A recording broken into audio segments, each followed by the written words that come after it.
All right, everybody, welcome to Hand Stamped Hosts, your podcast for Westworld. This is for Season 3, Episode 5, Genre. Welcome, everybody. I'm Scott, and this is Sam. And you'll notice tonight Ken isn't with us. Ken had some stuff going on, and, well, he was busy. So that is what it is. We don't pay him enough. That's for sure, Sam. How you doing tonight, Sam?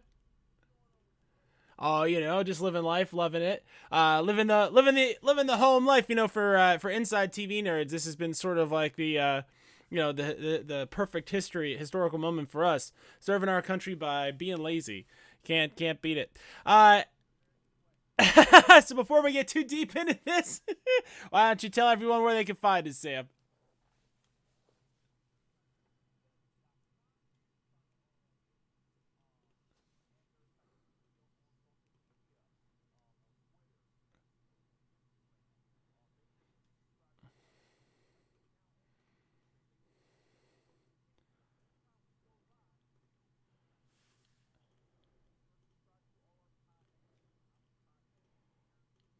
Twitcher. Hey, Sam. Stitcher. Sam, I messed up. Hold on. I messed up. One second Okay. here. 1 second here. I messed some stuff up. Yeah, we got some issues in the feed. Hold on. All right. I have to delete some out. But yeah, just make sure that you guys are all, just going wherever we are. Just tell them, Sam, they didn't hear any of that. Just tell them everything from the start. Oh, so from the beginning. Okay. Yeah, I'll get this fixed. Hold on, everybody. Okay.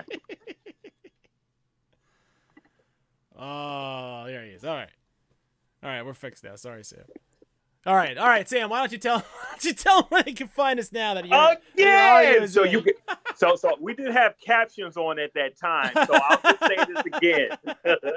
Make sure that you're going to nerdcyclopedia.com where you'll see all our links to all our different social media outlets on Twitter, Facebook, Instagram at Nerdcyclopedia. Make sure that you are emailing us at nerdcyclopedia. Nerds at nerdcyclopedia.com. We love your feedback. Make sure that you're subscribing to us on YouTube and hitting that notification button. So anytime we're live, we're live. All right. So, and also make sure that you're subscribed to all our podcasts on Apple Podcasts, Google Play, Stitcher, wherever you hear, listen to your favorite podcast. We are there. That's right. We're pretty much everywhere nowadays, and that's because the internet is everywhere. It's fairly ubiquitous. Yeah.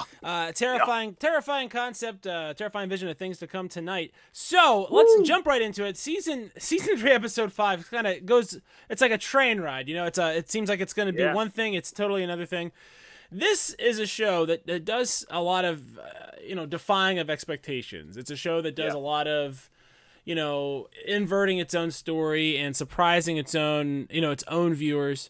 I think that's really cool when it does that. So to kind of, the first thing I'm thinking about when I watch this show, is what are the Delorii, right? What are they? The Delorii. The Delorii, right? We're going to call them that. I guess that's what I don't even know. If my Latin teacher is going to be mad if he ever watches this because I don't know the declensions, the conjugations. But the Delorii they seem to be more than just a destructive robotic, murder force here. It seems that there's a little bit more to that. And that's something that's interesting because you see, I know the Matrix and, there's plenty of these robot takeover sort of genre shows. It's interesting to see Dolores cast almost as like, as like the white hat here, right? We talk about the Man in Black, but Dolores is sort of trying to free humanity from the chains of determinism. And this is we talk a lot about my weird metaphysical philosophic sort of bent and how I think about these things in a weird way. But this is an interesting sort of illustration of the theological concept of determinism. Are you familiar with that at all, Sam? I mean, it's about the theme seems like tonight was about fate. So if that's what you're referring to, then yeah, I mean, is that what we're talking so about the here? idea, fate, like a Terminator thing. Fate is what you make. Fate is what it is. They were. It was a lot of themes, and ideas put, upon in this episode that really kind of shook me, You know, if you knew your own fate, how would you act? How would you react? You know, if you knew your own time, date, you know, down to the minute, exactly what was going to happen to you, you know, how would you how that determinism? How would you react to find out that everything in your life was totally scripted and that you know you were sort of evaluated not by your abilities but by the ease with which you can be kept on a track, right? How easy is it to get you to do what the system wants you to do? That's what sort of gets you into the position, and it's why Liam is in the position he's in, as we see very graphically illustrated by what Serac does in his bubble of free will, which he talks about. So Right. so determinism is like the idea that it's sort of this Puritan idea where the elect will go to heaven, but that's already decided. Like, who is the elect is already decided. You can't do anything about it to influence it. So Rehoboam is sort of performing the hand of God sort of portion of that, right? And driving people's fate. So if it's not naturally generated, then is it real? And should you accept it? So these people are reading their futures, but they're probable futures, first of all, which is why it's a dick move to release something that's a possibility and call it definite, right? It's a dick move to do that. Yeah, because you have first of all to do it over a phone. You know, to have something so it actually really comments a lot. It's like a meta commentary on how much we depend on our devices now. You know, I mean, you know, we carry our iPhones or, you know, our Galaxy phones and everything, or smartphones around with us like gold. Right. You know, we're carrying gold bars, how expensive they are. We carry $1,000 phones in our pocket. So it's a sort of like a commentary to how much we depend on the information on our phones, how we look in, you know, to our phones, and for, you know, Dolores to send this out to everyone on their phones, us to look at it and be like, okay, this is the truth. This is what we look at this information and we instantly react and everything. Not to say that it's, you know, the truth, or like you said, if it's something that's supposed to be definitive as far as, you know, our futures and everything, or the people's futures, but we still look at it and react, is what we saw in this episode. I called this. I texted you during the episode. I called that moment the devil's advocate glasses, where Liam started reading off the futures to the people there, and then they did it to everybody, right? They gave everyone the devil's advocate moment, and it was such a weird sort of world-breaking thing. You saw couples just breaking up immediately, like right away, just boom, breaking up, because there's no secrets anymore. And you see people walking into the sea, people committing acts of violence, and just sort of, you know, because they're never going to get that promotion, Sam. It's never going to happen. They know it now. They've seen it. I think that's a dick move, though. So, yeah, it's a straight dick move. It's a so their plan is what the one guy was talking about is worse than, like, you know, a bomb or anything like that. To know everybody's future, I mean, for everyone to know their own future, pretty much, you know, that's the poison right there. You know, you drop like that A-bomb right there and let the what do they call, you know, grenades when they explode and all the debris goes out. The shockwave. The shrapnel. Oh, the shrapnel. Okay. You know, shrapnel. Go about and everything. Just, you know, you drop this bomb and grenade and everything, and just let it explode. So you drop this, you know, for every, you know, human being in like the in the world, and just watch it unfold. It's so much information, and it really, you know, like, it's unfair. What Serac says, he says any future where this information becomes public, the world collapses. The world gets destroyed, right? So any future where this happens, they've already gamed it out. It cannot happen. If this happens, it is the keystone, right? In their whole thing. If that falls out, then the whole thing will collapse. So one questions where they are, like, how are they even, like, is the die already cast, so to speak, right? Right. Are the Delorii have they already struck the blow for freedom? And, you know, I want to know, you know, this is a show that does timey-wimey stuff, kind of like Doctor Who, or, Inception or any Christopher Nolan movie. And this movie does borrow a lot from like The Dark Knight. There's a very Dark Knight vibe to that car chase, right? Hey, Scott, I'm so glad you made that reference. Well, first of all, it's Jonathan Nolan's brother. Yeah. I mean, I'm sorry, Christopher Nolan's brother, Jonathan Nolan, is the executive producer in this. And I was telling you during that first episode, a lot of Dark Knight-ish, editing was done and the camera movements was done. Right. So yes, the whole setup with the it was more like Dark Knight Rises and everything. Right. I think when they were going through the streets and everything and how things exploded and how some of the edits and stuff were very reminiscent of a Nolan-ish Dark Knight. I thought the whole thing with the anytime that we get the Delorii as killing machines, I think it's really neat. So that whole non-standard issue explodey gun thing that was a drone. Yeah.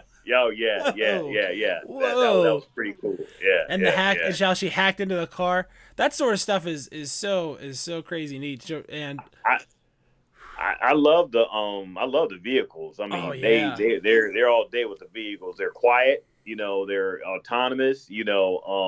Then the way they just move and the way they light. I mean, whoever did the design for the vehicles and everything, kudos to them. Mm-hmm. So neat. Even the planes. The planes are cool. Everything seems futuristic, but in the right sort of way, where it looks like current design trends projected out. Yeah. It's not overly done like I can't even think of a movie off the top of my head and everything, but not overly done, not overly polished. Still to the point where we can see that this is the future, but it's still relative to where we're at.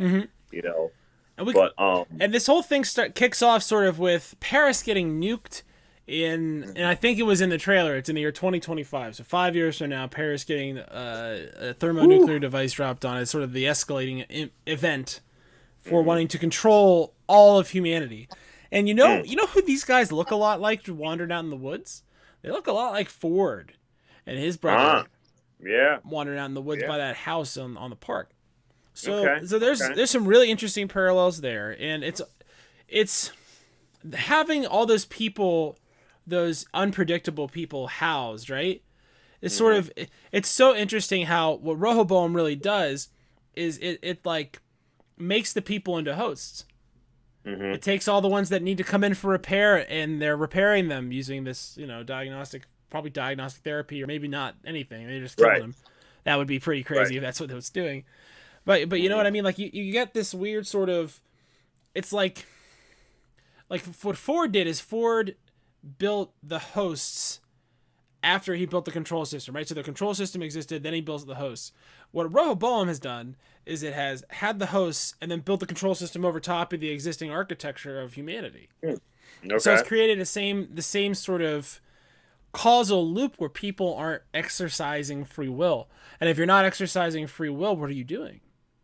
Are you really a living thing if you're not exercising free will? I mean, these are, of course, the interesting philosophical questions that keep people up very late when they're in college studying these things, and not really very much time other than that, because it's a waste of time to think about. Let's talk a little bit about the timelines, though. So I'm pretty sure that we're seeing these episodes in like this episode seemed like everything happened in the same timeline, right? Everything's live, so to speak, to the event of the information bomb that has now dropped on humanity, right? Which is probably a pretty significant historical event. Like that's probably something that'll be talked about for the next 20 years, right? That's their flu or 9/11 in their universe, So it's interesting to think about it in that context. But what is going on? Where is Maeve? When is Maeve? The Maeve stuff and the Man in Black stuff seems like it's happening at a different time. The Charlotte stuff, right? That all seems like it's happening some other time, either before or after this situation. Well, they've been playing with time and everything throughout this whole series, for the most part. So it's not surprising to me that, that they would play with time throughout this season. I mean, we did not see Maeve or the Man in Black at all, during this episode. So I thought it was actually going to end up being like a bottle episode with the origin of what is my guy's name? Serac Sorjan with Rehoboam. Right, exactly. Yeah, I thought it was just going to be all about that. I didn't even expect to see Dolores in there, but nevertheless, she came with my man Jesse from Breaking Bad. Can't always remember these names, so if you're not liking that, hashtag hate Sam. But yeah, I mean they're playing like a deep role, in the series and everything, and towards the end there, what is his name again? Jesse. Caleb. What's his name? Caleb. So he sort of looks at Dolores at the end there, like, well, what if I'm not, what you think I am, or he's sort of like, if things are pretty much set or determinate, as far as his future and everything, what if he can still make, the choice of being different? And Dolores sort of like on the same thing. Well, she's like, well, I mean, I'm not the same either, So they're sort of like on that same wavelength and everything, don't you think? I think that's true. I think what Caleb is he's one of those free agents that they try to kill. They try to kill him off in war to reduce the incidence of them getting to be in charge, right? And give them these terrible jobs and make their lives difficult and make them feel like loners and drive them into suicide at an early age so they can't get into positions of power and drive humanity into different places. So what they both are is they're both like, let's use the parlance of the day, a virus, like a computer virus. They're now inside the system and they're against Rehoboam and they're like enemies of the power structure, right? Right. So they're not controllable. And the whole point of driving the best result is that you drive the people that'll do what the robots tell you to do. That's who you're driving into the levers of power, right? Right. So these are exceptional people. They're the people you can't predict. The non-standards, right? The outside the bell curve, so to speak. Right. On each end, crazy or good, productive. So things have to happen at a sequential pace. Historical chaos is usually caused by calamities like the virus or inventions like the Maxim machine gun, which had more of an impact on world history than you could possibly imagine, or TNT or chemistry or things like the things like the compass, like reliable sextants that could tell you where you were in the world so you could navigate easier, led to the explosion of trade and if you really want to look at like especially the last 100 years and everything, of the 19th century, man has lived so long without catastrophic events and everything. But what happens when you look at humanity? Let's say you're this computer and it's active in 1900, and you look at you game out the history of humanity and you do it right. So you see the 20th century, right? Mm-hmm. But do you pluck an Einstein out or let him go?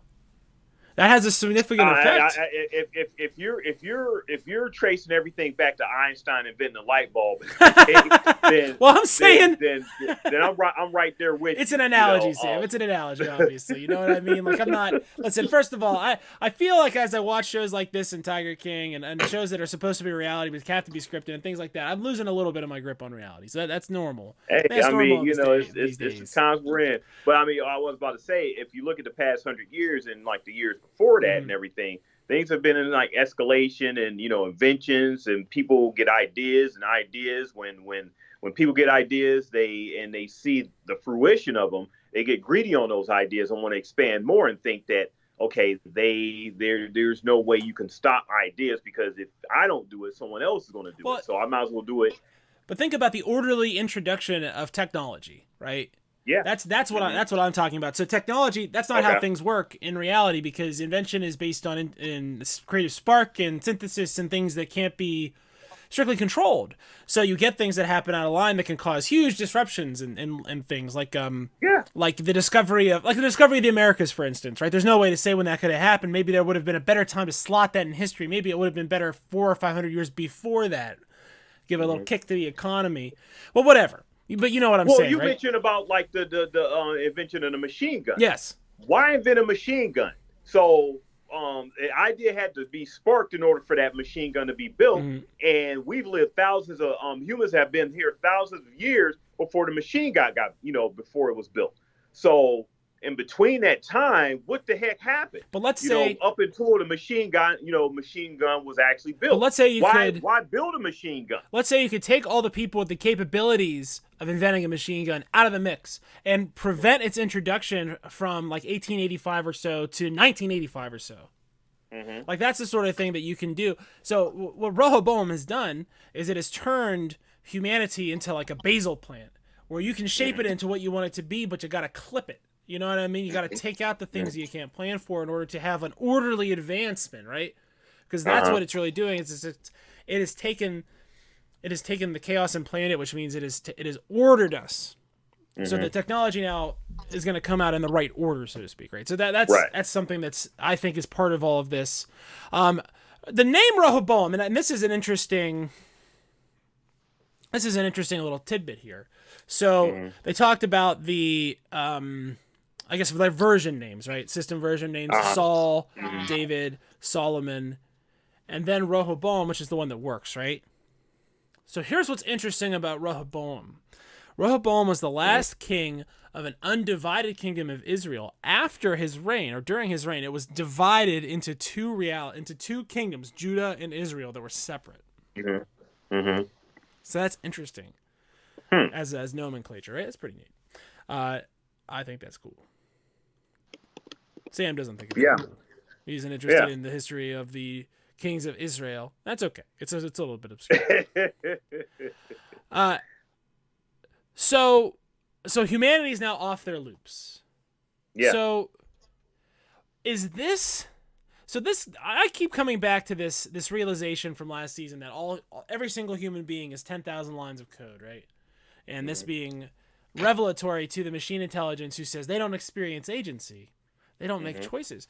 Do you think that this is because the people that are allowed to advance to billionaire status are just the malleable ones?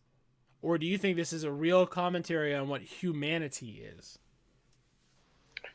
I mean, it's a commentary on humanity, what humanity is, what it can become. I mean, all this is sort of like mapping out a world on what it could be, and playing devil's advocate, as you say, to what exactly would happen if these localized events become worldwide events and everything, how things would actually play out. That's why I'm sort of conflicted to what way that they introduced the whole okay, you see your everything on your cell phone and exactly what's going to happen with you. And it brings me back to that question that you were saying earlier: what's to stop them from making a different choice to where it doesn't happen? Or some of the things that were actually happening on those cell phones and everything were like Alzheimer's, right.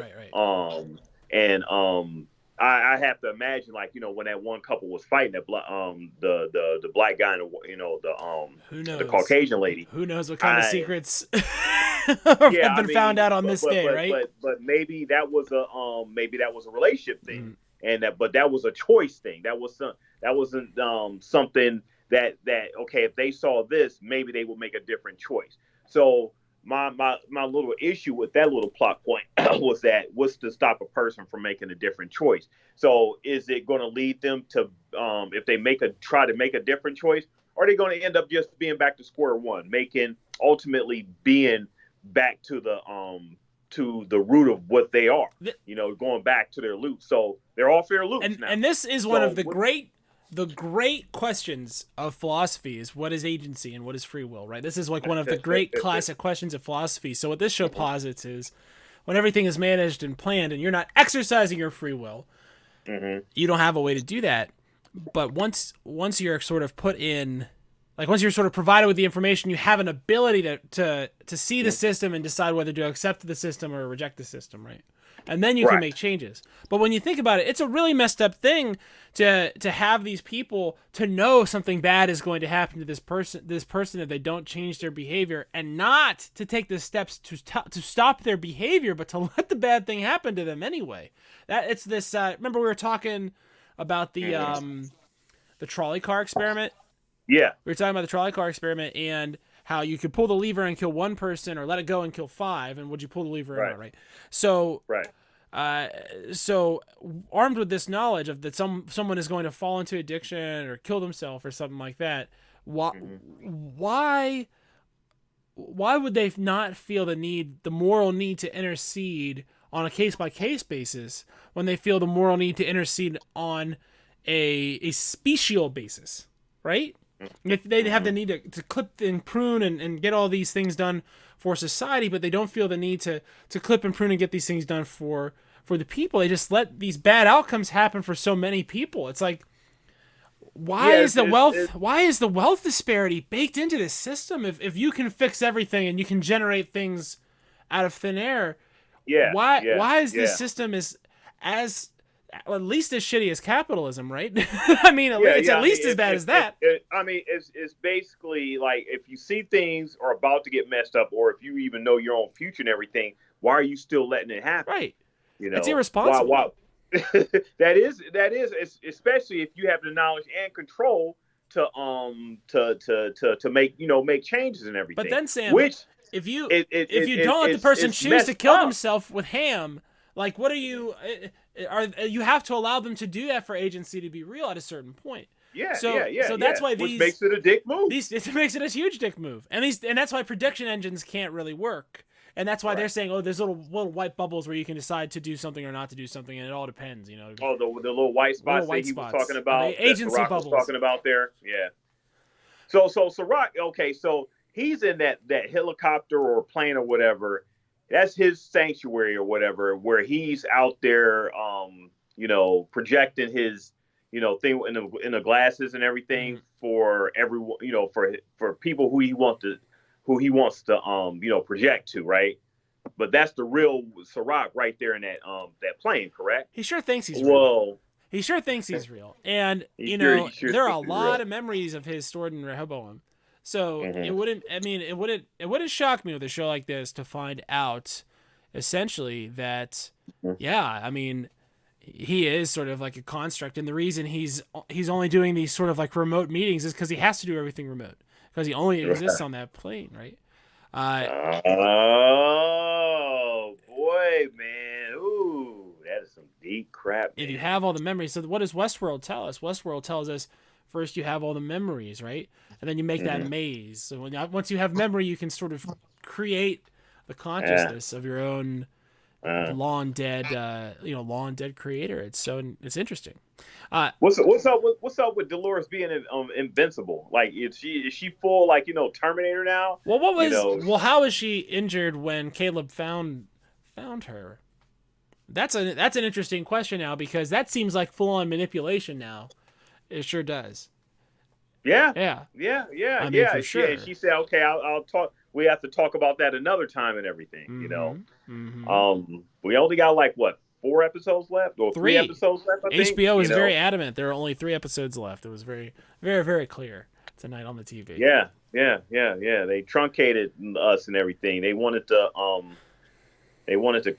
compact this season for whatever reason and everything. I actually think they could have did with 10 episodes to sort of, give it a little bit more room to breathe, and the characters really, to breathe. We're going through plot, and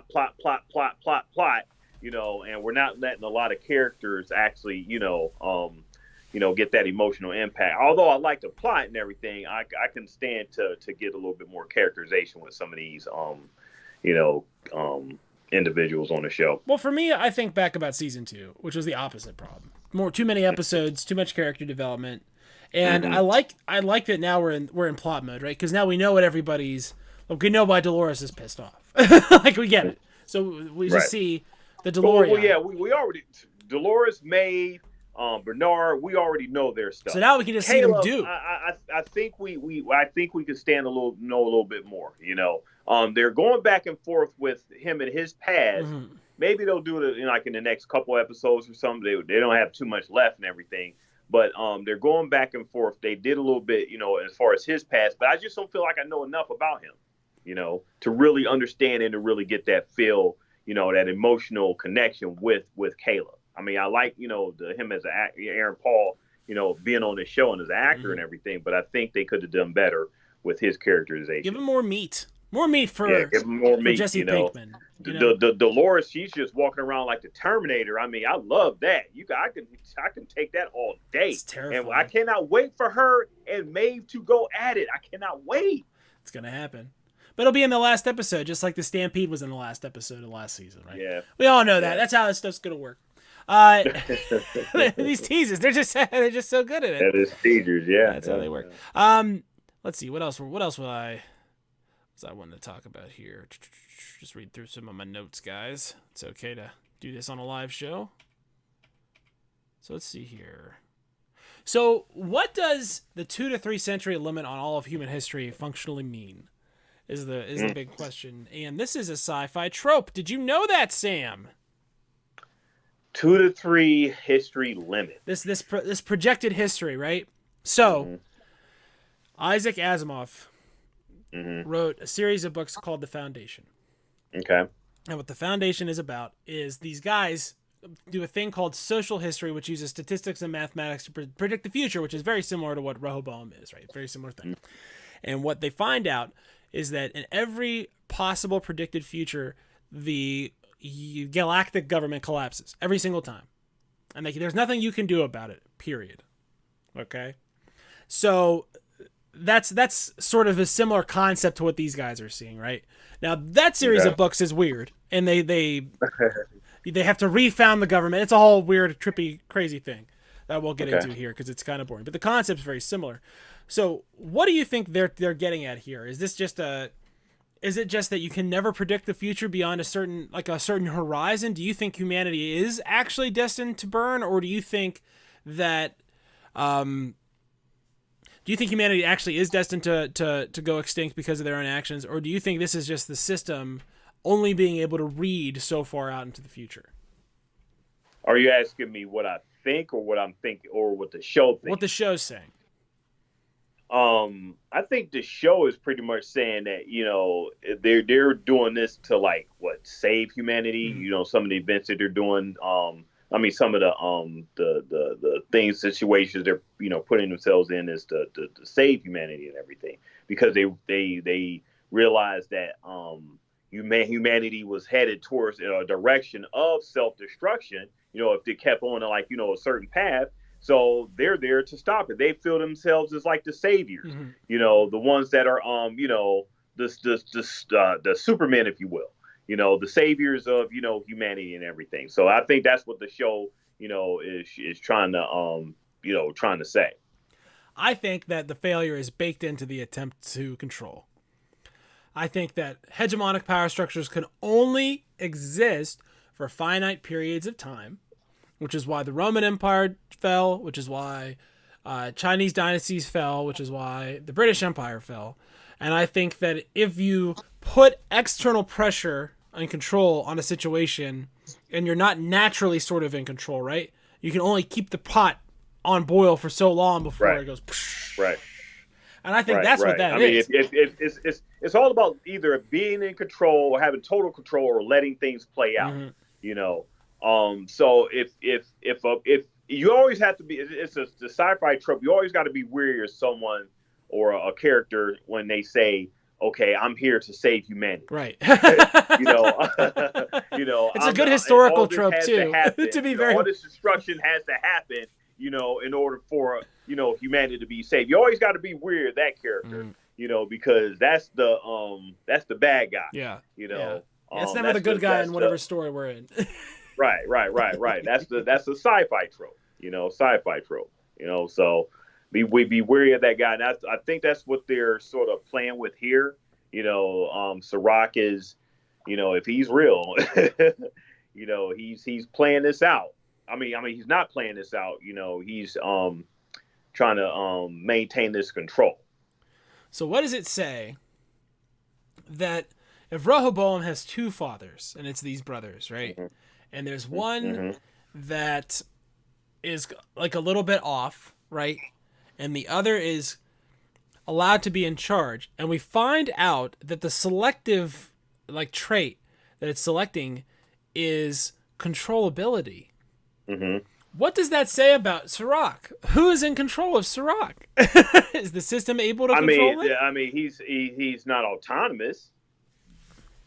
he had to be created from. I mean, man, you're about to go into something like, okay, well, if he had a dad, or if then I mean, he's not by himself. He had to be created from someone. Someone had to give him the ideas. He had to come from something, and that something had to come from something. So where does this all trace back to? At the end of the day, ultimately, what I think is that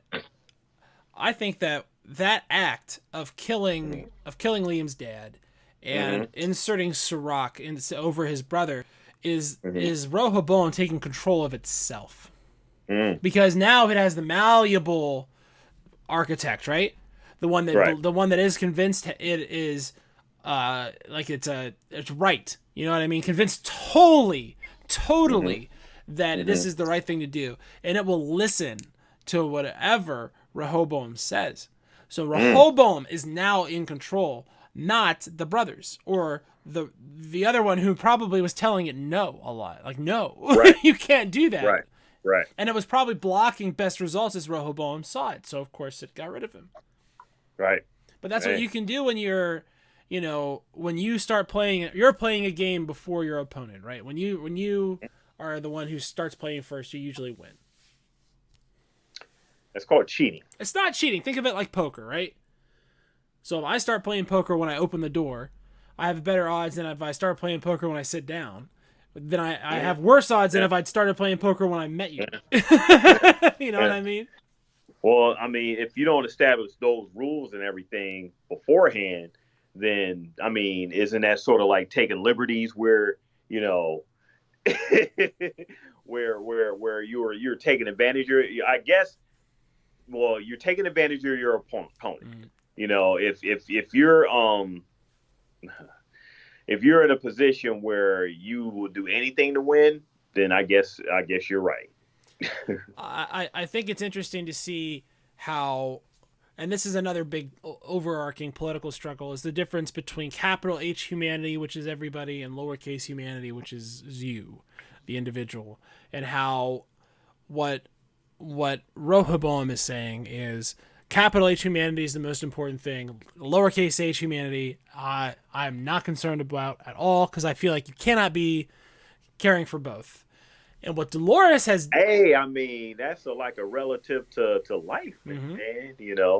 I mean, kind of like how we're going through something right now. But anyway. But Dolores has cast herself as the champion of lowercase h humanity. Yeah. And sci-fi trope. In an attempt to dominate capital H humanity. So they're both sides of the same coin. And here's another thing I'm noticing, which makes me feel really dumb for noticing it in episode 5, is that Rehoboam looks like an enormous host control orb. They look exactly the same, right? Yeah. Big red orb. Miniaturized and stick it in a skull. It's the same thing. Yeah. That, you're exactly right. Yeah, you stick it in the skull, and yeah. You take it out, then like, what the hell, Interesting. All right, Sky. Yeah. And so Ford and these guys were active at the same time. They were in high tech. They were in software. They were into prediction of behavior. These guys didn't know each other? You telling me they didn't know each other? You think Michio Kaku met Stephen Hawking? Probably, right? Right, yeah. I mean, probably. I mean, I guess probably. Stephen Colbert met Stephen Hawking, so I imagine he did. But you know what I mean? Like, these guys probably know each other, so it's interesting to see. It'll be interesting to see what connection there really is when they show us. Yeah. This has been a really straightforward. This has been interesting because it felt like season 1 was, you knew there was something afoot, something weird afoot. And there were a couple of things that weren't exactly what they seemed. Season 2 was very abstract and oblique about where it was going, right? And it was the host leaving the park. Yeah, right. Season 3 seems very direct plot-wise. It's the struggle between, like Dolores, the Delorii versus humanity's defense against the Delorii, which is the overarching world planner, right? World intelligence. And,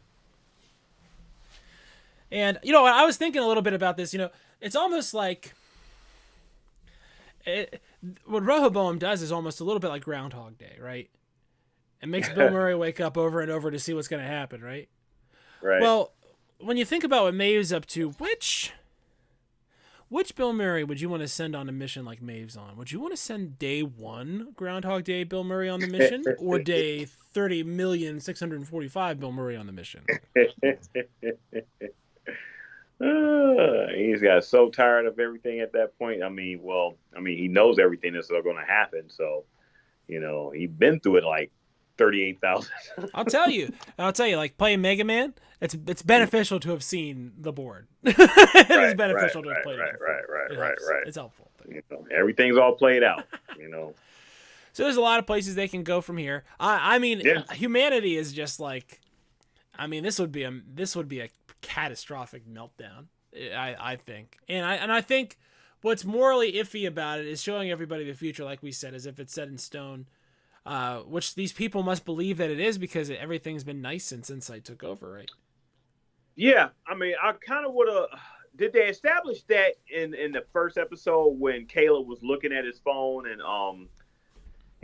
just establishing like the tools and everything of how that works? Because I kind of feel that sort of plot was a little rushed in here. I like the idea of it, but I don't think it was that much of a bigger. I think something like that should have been a bigger impact than the idea that was presented. Imagine what would happen, Sam. And this is just to give you an idea. I can imagine what happened. I'm saying the show. I'm talking about the mechanics of the show.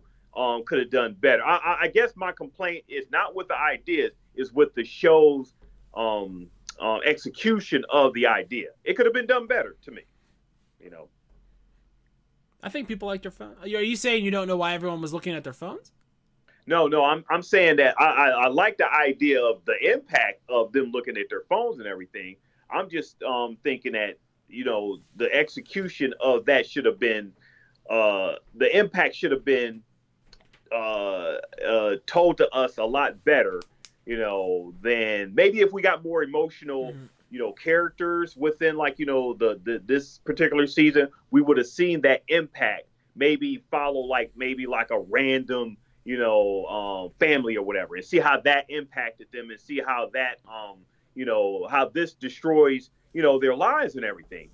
We're just seeing random characters that we don't have any idea who or what they are, but we just see like the reaction of what would happen. When you only connections we have is through Caleb, Dolores, for this episode, and what's my man's name?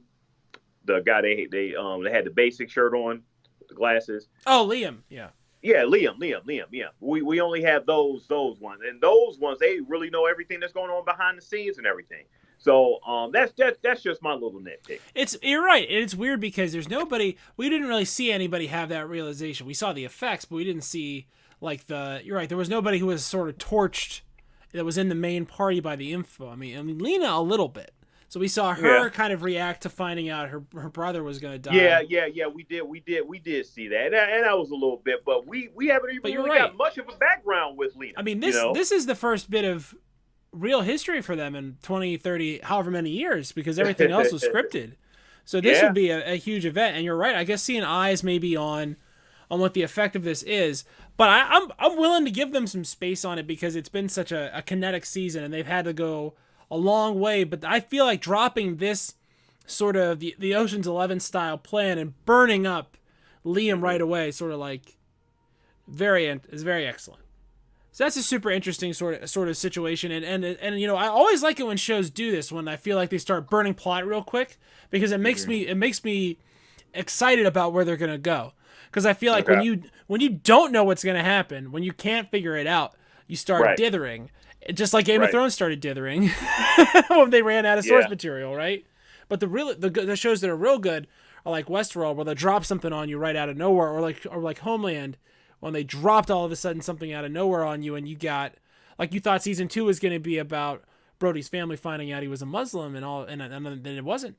Yeah. Like that happened, it was right away. So it lets you know that there's an overarching plan, and I like that. Most recently, I saw that in The Expanse. Burns a lot of plot all of a sudden real quick. Does it a lot.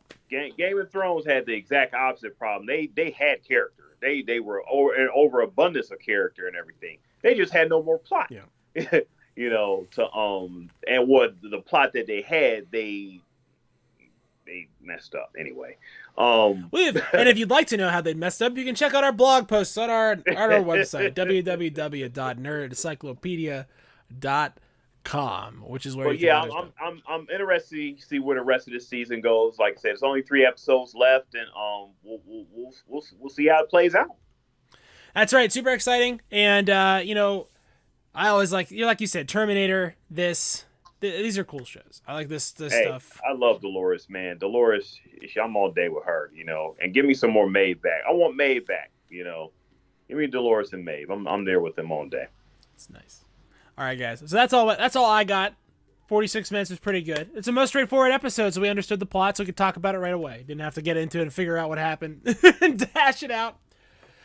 We're going to be back next week, 10:15. After Westworld. 10:15.